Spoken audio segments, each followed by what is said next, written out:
Hello, welcome to the Archivscanner.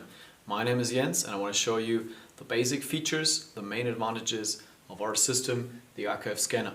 First thing, if you have a look at the unit, you can see that we use two screens. We have a copy stand here and a regular SLR camera. This one is from Canon, but it could be Nikon as well. You could add like cameras from I2S, for example, the 17 megapixel Eagle camera if you want to have more quality. The idea behind, the concept behind the Archivscanner is that you as an archivist, working in an archive, whether it's a regional archive, a city archive, it's a research archive, it's an archive within a museum or an institution or a company, you want to scan. You want to scan your materials for preservation needs, but also for present them online or on demand. So if customers of yours ask for scans, ask copies of your documents, you want to scan it, and you want to do it gentle. You don't want to push it on a flatbed scanner. You don't want to push it on a copying machine. So 1-2 years ago, I think you know that very well, you searched for book scanners. You went to book scanning vendors and you had a look on the different machines they had on A2 format, A1 format, etc., etc. And like the name is very clear. A book scanner is made for scanning books. But usually in most of the archives, you will have books to scan, that's right. Small books, big books, thick books. But in most of the archives, it's just 10 to 30% overall material. So most of the time, you're scanning like loose paper sheets, letters, maps, painting, drawings. Could be 3D object like sieges, coins, medals, or even real 3D objects you want to capture. In natural museums, it might be herbariums or like small preparations from spiders or whatever it is. So the variation of material in an archive is endless, and it's way more complicated to have a scanning unit which fits to all these materials than in a library, because in a library, when you scan books, you adjust your scanner once for one book and then turn 300 times to just turn pages. In an archive, it's not going to work like this. Even if you have bounded documents in an archive, usually it's not that smooth to scan it with a book cradle and a glass plate, because the binding is very tight. When you open it up, you have a big curve.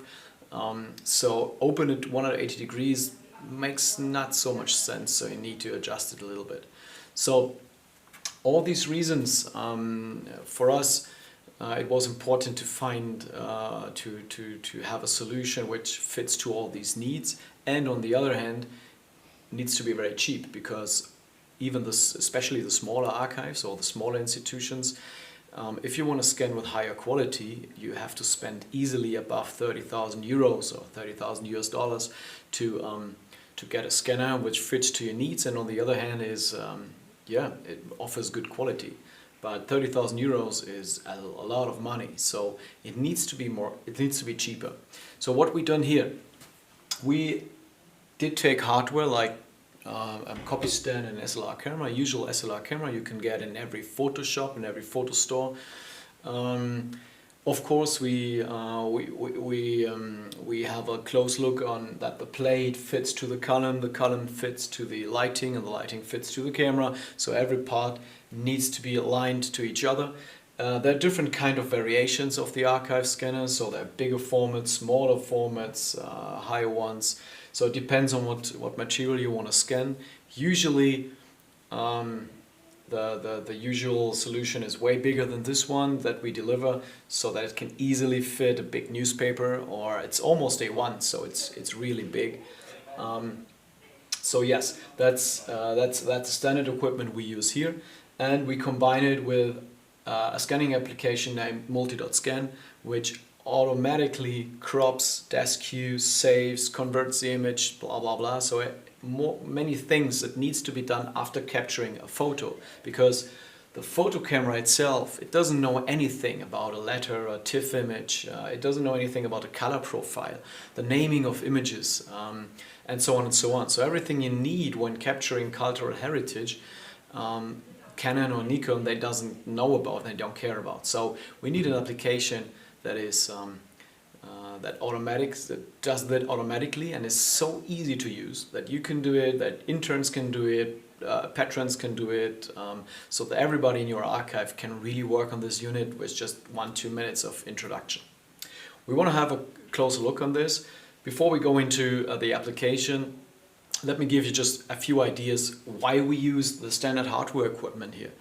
The reason is, you know, if you buy a Canon SLR camera, you buy a camera which is produced, I don't know, 100,000 times, 1 million times a year, I don't know, but it's standard equipment, so the prices are very low. On the other hand, the innovation of companies like Canon or Nikon in this field is very, very high, so you get better cameras, better lenses every year, so it gives you a few nice opportunities. The first one is you can go in very, very cheap. So the prices differ in terms of what kind of variation you want, but it can be between 10 and 20,000 euros or dollars, so which is very, very cheap.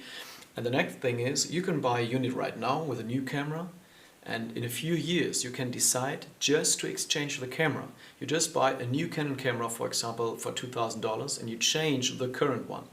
In 2, 3, 4, 5 years, the cameras have so many innovations in that, and bigger sensors, better lenses, whatever. So you can benefit from the state-of-the-art technique at that time. So this saves money a lot, because on the other side, if you have a unit which all parts are hardly connected to each other, then you have to replace the whole scanner. Means you have to, after 7, 8, 9, 10 years, whatever, you have to buy a complete new solution. You have to spend the whole investment again. In this case, with this application, that's not the case, because you just exchange the part that needs to be upgraded, which is usually the camera. The next thing is that because it's so easy, you just have to, there's one screw and you can take out the camera. You can do it on your own, so you don't need a technician. You don't need a certified technician coming to your town, coming to your institution and do that. So this saves a lot of money in long terms for service, for service contracts, and of course for the hardware upgrade. So why do we need two screens? You will see it later when we go into the application. You can see that one is a touch screen where I set my settings, I adjust what I want to have, and the right one is a live preview where I can see what the camera see, and I can see my cropping frames and so on. You will see it right now. So what we want to do is we want to show you the different kind of materials. So it's just a selection of different materials. We want to scan it, we want to show you some features. We don't want to go too deep into it, so keep some space for you to contact us to have a demo or a site demo, visit us at a show or something, but just to give you a first impression.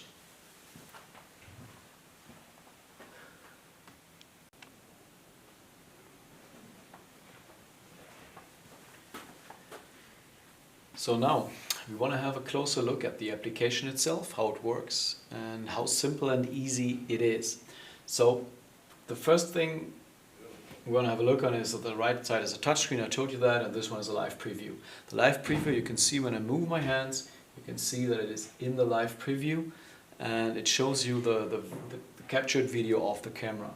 So now I have a letter here, like this, typical archiving material. So when I have it on my plate, you can see that it actually detects it automatically and sets a frame around it. When I move my document, the frame moves. So it's not important anymore where I place my document. It's only important that the camera can see it. The size of the frame is adjustable here. So you can see now the frame is getting bigger and it's getting smaller again. So you can have like 30, 40 pixels of black frame, or you can do like this and have an image You can see it here now that have absolutely no frame.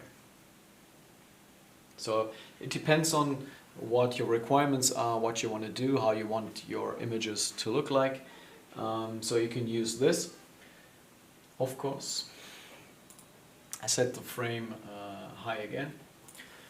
The second thing which is important in the live preview is it's not so easy to place single sheets of paper perfectly every time. So sometimes it's like this, it's a little bit deskewed, so the software automatically detects it and deskews it all before the scan.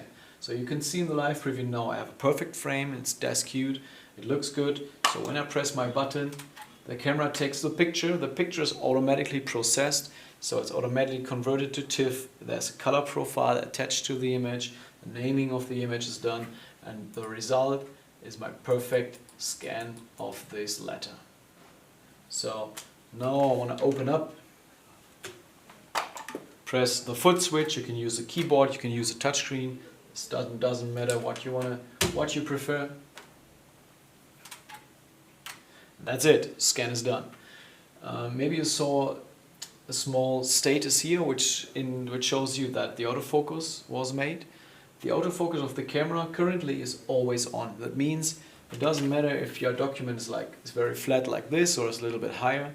The camera automatically focuses at the level of the document and produces a sharp image, which is very important because it makes it very easy. You can scan from bounded documents, you can scan flat documents, and it's always a sharp image. You don't have to adjust the focus by yourself.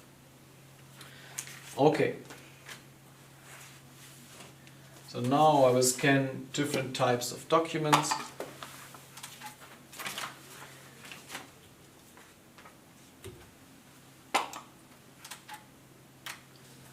Okay, here's the next one.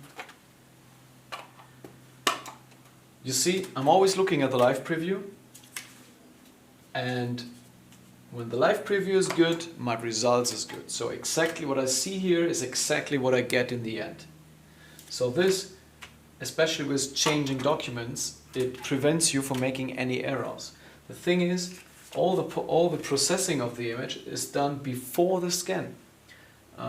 Usually when you have a scanner that processes like automatic document detection, automatic desk queuing, so most of the time the scanner first captures the image and then does the post-processing. So it means you have always to check the results of the scan and see if everything is perfect. You can do it like that, yes, but this way is way more easy because you can see it before you scan. If you do like this, the software is not able to desk it right now, and you can see it in the live preview. So you can see that my frame is not perfectly aligned to the document. Or if you have a bigger document, like this drawing here, and you move it a little bit too far down, then you can see that it's not perfectly captured by the camera, so your scan will not be good. So you can move it up, now it works, now you can press the scan button and you get the complete image. So always keep in mind, have the live preview before you scan, and you can trust 100% what you see in the live preview, and then you get the perfect result out of it. Okay. So for books or bounded documents, it's similar. You have your document placed on the plate, it automatically detects the document, and you can press the scan button and it does a scan. This time of a complete 2 pages as one image, as you can see here. It looks like this. So now you want to have, like scanning a book, a left and a right page, and you can see that instantly in the live preview you can see a red and a green frame, and my result will be one image for the right, one image for the left. You can see it like this. I change my mode so I can see 2 pages next to each other. This gives you the opportunity, for example, if you have really big books, you can scan them like this, turn them around, and then you scan all the left pages, and then there's a mode in the software that produces all the right pages and put it in the right order. So you can see instantly that, for example, here Page number 49 belongs to page number 94 to 95. Okay, scanning books. So there's one more interesting thing I want to show you for this type of document, for example. So now I do a first scan of this document, and now you can see an interesting thing. So I pressed the scan button when my hand was still in the live preview, so it irritated the automatic, and you can see that my results is not good. But it's not so important, because I can see that now he has the perfect capture, and I press the rescan button. Rescan means the last image will be deleted and will be replaced by my new scan. So this is what I want to have. Okay.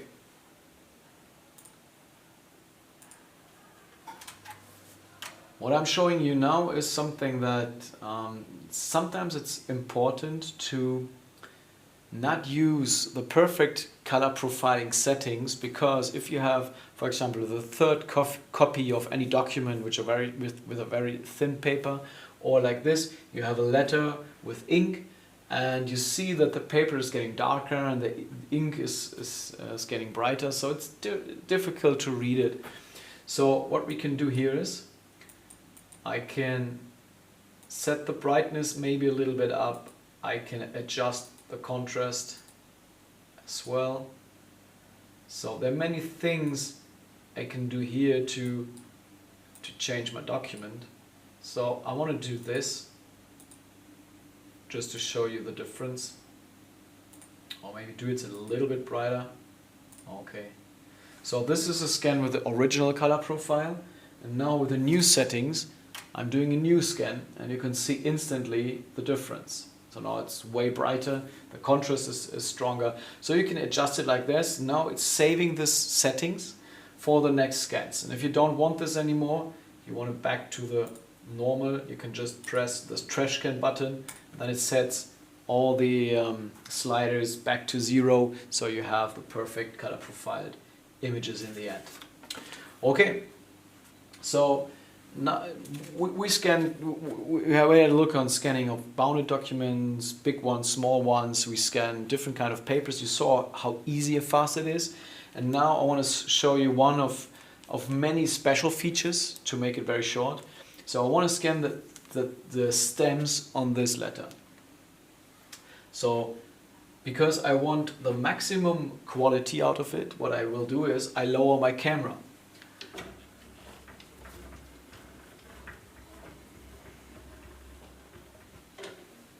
So when I lower my camera, I have the megapixels in the camera, the sensor is very near to my document, so the pixels are on a small area, which leads to a very high DPI. For this camera, the Canon 5DS with a macro lens, and you're scanning a slide, you can get up to 6,000 optical DPI on this document. So now I have to say focus the image to make it sharp.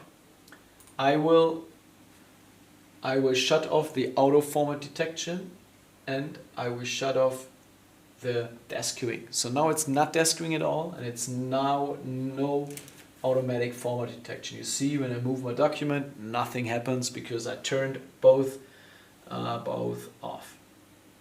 So I take my mouse and I can adjust the size of the frames by mouse, and I can move them by mouse. So I can do this. Now I'm making a scan again with my camera very, very close to my document. And now you can see that I can zoom in to the details of this stamp. So this is very interesting if you want to scan very small documents, you want to scan sieges, coins, medals, like in botanic collections or natural museums where we scan preparation of small animals or stones or something like that. So there are many use cases for that. We really want the maximum DPI, the maximum quality and resolution out of the small objects. And there are a few things more you can do. For example, you can turn off one lighting and just use lighting coming from one side. But this leads to shadows on the object, which gives you impression of a 3D, of a really texture, of a relief inside the object, which is very, very important when you scan, for example, coins or medals or sieges. Yeah. So this is one way to scan. So what you saw now is we scanned a few images, we have them in my tree view, and now I'm pausing this job and I'm going back to my start screen. In my start screen I can see different workflows, 3 now. Each and every workflow contains a set of adjustments, configurations. So now I scanned like LED light coming from above, the camera is way above, I'm scanning documents, paper documents. Now I want to show you how to scan with a backlight table. So I'm using my workflow for backlight table. This workflow, in this workflow there's a specific preset, specific settings for the camera. And when I start a job in this workflow, the software will tell the camera automatically what settings it should use, what kind of color profile, what kind of data format maybe. So the different things that are presetted here in this workflow. So the first thing I want to do is get my backlight table.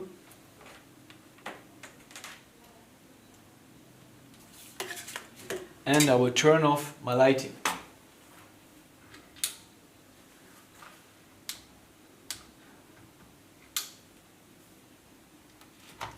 So the second thing I want to do is I change my lens.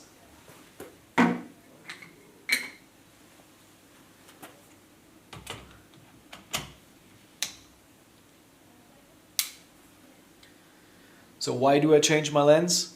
It's not a must-have, you don't have to do that, but if you want to scan with a maximum quality, the maximum resolution, the macro lens works like this, so you have a very, very small area that you can see with your camera, which leads to a very high resolution because your pixels are now only on a way smaller area.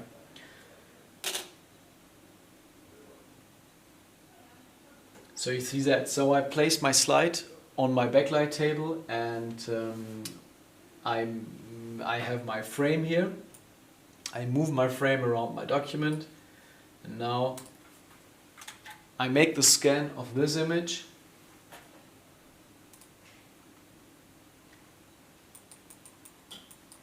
And here you can see the results of this slide. So now there's a little more space where I can go nearer to have more resolution and zoom in further. For that I have to move my screen away. So for this use case I have my screen at the column, but if you scan slides or you want to scan glass plate a lot or sieges or coins and medals with a macro lens, then you can move the screen aside so that you really can use the complete height of the column to go very, very far down. Okay, my first slide. Again, I'm using my live preview to position the document, to do a scan, and that's it. I can check the results if I want to. Especially for the slides, this functionality of changing the color settings, of changing the brightness and the contrast is interesting. If you have a slide which is way too bright, way too dark or something, you can use this to make it more, more good looking. So for a glass plate I have to move the camera up a little bit because the area the camera sees was too small. So now it fits better. I'm adjusting the frame, making a scan. And in this case I have to invert it.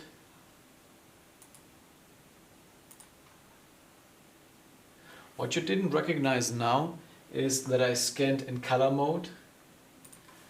I scanned in color mode because my slides were in color, but now I can switch to grayscale. Now I automatically get a grayscale image, which is perfect for this one because it's a grayscale glass plate. So you can see now the difference, captured in color mode, captured in grayscale. And here you can see the details of the glass plate. With this image here you can do some things like you can rotate it if you want to, if it's not correct. You can crop it afterwards if you want to. You can even, if you have like a photo book, you can mark a specific part and save it separately. So now I have my TIFF image of the complete picture, and I have two smaller clips as a TIFF image. So now when my scanning is done, everything is perfect, I want to save it now, then this window opens up, and now I can set like the naming of the files, the digits I want to use, the directory where I want to save it. I can choose JPEG, JPEG 2000, TIFF, PDF, PDFA, and I can set 2 exports at one time. That means, for example, which is a very common use case, you have a TIFF export, a TIFF master file uncompressed for your archiving system, and you have like a PDF multi-page, for example, to use on the website or to send it to customers. So this is done automatically by the application, and that's it. That's the complete story of scanning with the Archivscanner. So what you saw is that it's a very flexible system. You can scan loose papers, bounded documents.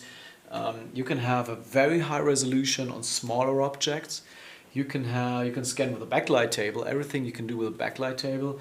You can use the lighting, adjust the lighting to have reliefs or 3D structures, and it's easy. You know, just a few clicks, have a look at the live preview, and that's it. So it's good for everybody to use. You don't need to be a photographer. You don't touch the camera.